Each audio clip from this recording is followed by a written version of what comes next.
మధ్యప్రదేశ్ ఆసుపత్రిలో ఒక బాల భీముడు జన్మించాడు అనేది అక్కడ స్థానికులు చెబుతున్నమాట.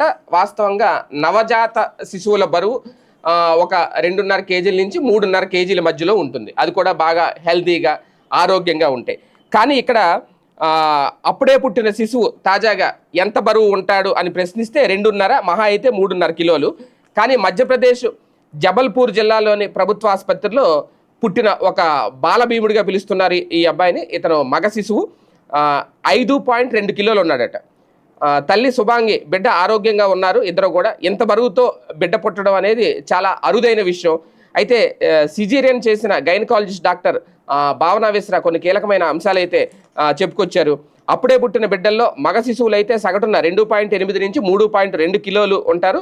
ఆడ శిశువులు అయితే 2.7 నుంచి 3.1 కిలోల వరకు బరువు ఉంటారు.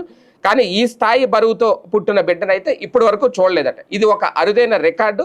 అంతేకాదు ఎలాంటి అనారోగ్యం లేకుండా హెల్తీగా ఉండడం అనేది కూడా ఒక శుభపరిణామమే.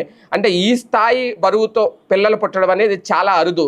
దీన్ని ఇప్పుడు సోషల్ మీడియాలో బాగా వైరల్ అవుతుంది. ఈ నవజాత శిశువు బరువు 5.2 కిలోలు, అంటే అలా పుట్టిన వెంటనే ఉన్న వెయిట్ అనమాట 5.2 కిలోలు. అలాగని చెప్పి ఎలాంటి అనారోగ్యం లేదు అని కూడా డాక్టర్స్ చెప్తున్నారు.